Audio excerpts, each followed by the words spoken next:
Star du circuit MMA, Francis Ngannou a entamé, il y a quelques mois, une transition. Celle-ci le verra affronter Tyson Fury dans un ring, le 28 octobre. Il semblerait toutefois qu'il n'a pas perdu ne serait-ce qu'un brin de sa puissance, en témoignent des images choquantes. À défaut de connaître ses véritables talents de boxeur, il présente en tout cas, le physique de l'emploi. Francis Ngannou ne devrait en effet pas faire tâche dans le ring, le 28 octobre prochain, au moment d'y affronter le roi de la discipline. Les clichés impressionnants qu'il poste sur ses réseaux montrent d'ailleurs qu'il y débarquera extrêmement affûté et prêt à en découdre avec son prestigieux adversaire. Même si de nombreux observateurs doutent de ses qualités de déplacement ou encore de son explosivité, Ngannou pourra au moins compter sur une chose face à Fury, à savoir sa puissance. Mike Tyson lui-même peine à trouver les mots pour décrire cette dernière, que le Predator vient encore d'exhiber d'une incroyable manière. Une récente vidéo virale le montre ainsi en train de détruire l'entrée d'un magasin.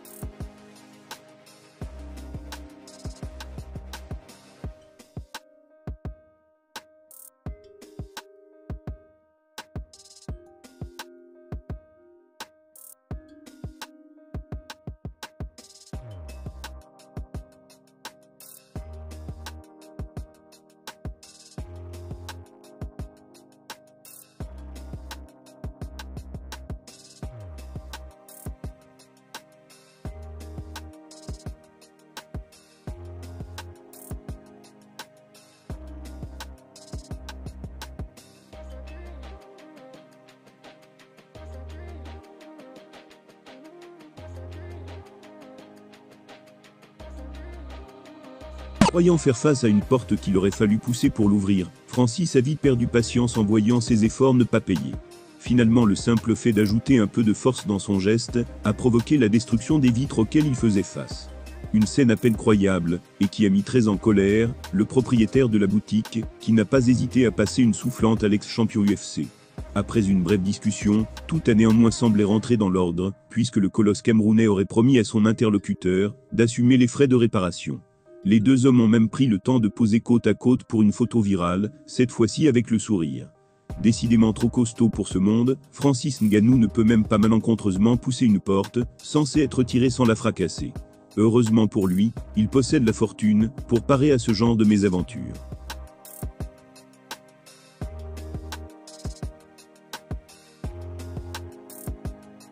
Depuis la polémique Fernand Lopez, Cyril Gane et tous les membres du MMA Factory se font bien discrets. Mais personne ne les oublie. La preuve, bon gamin vient d'être massacré par son plus grand rival, chez les poids lourds de l'UFC. Que la hype, Cyril Gane est tombé vite depuis sa victoire à l'UFC Paris en septembre dernier.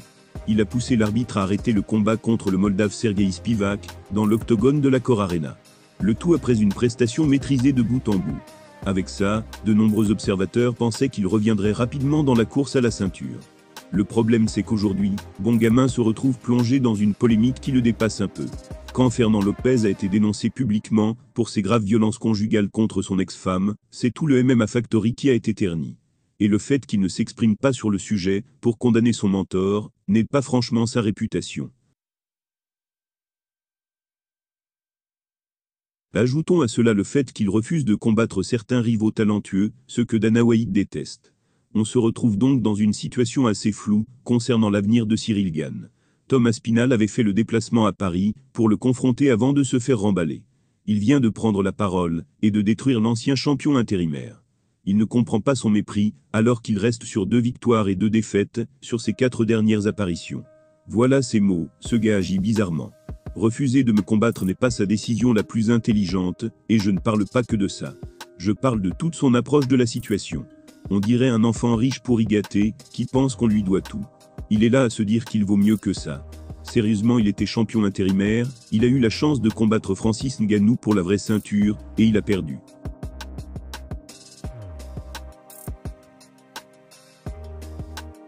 Il revient de cette défaite, avec une victoire impressionnante contre Tai Tuivasa, et il est immédiatement envoyé vers la ceinture, avec le combat contre John Jones. Il a perdu hyper facilement contre Jones, sans la moindre résistance. Avec ça, tu ne peux pas revenir et battre le numéro 8, puis demander immédiatement la ceinture. Mon gars, ça ne marche pas comme ça, tu ne mérites pas l'opportunité. Au micro de TNT Sport, Tom Aspinall n'a pas été tendre avec Cyril Gane, l'enfant gâté de l'UFC. L'Anglais ne comprend pas vraiment pourquoi il demande un combat pour le titre, après une victoire contre le modeste Spivak. Et ce alors qu'il a été humilié par John en quelques minutes, plus tôt dans l'année. Pour prétendre à la ceinture prochainement, le Français va sans doute devoir confirmer contre un rival plus talentueux.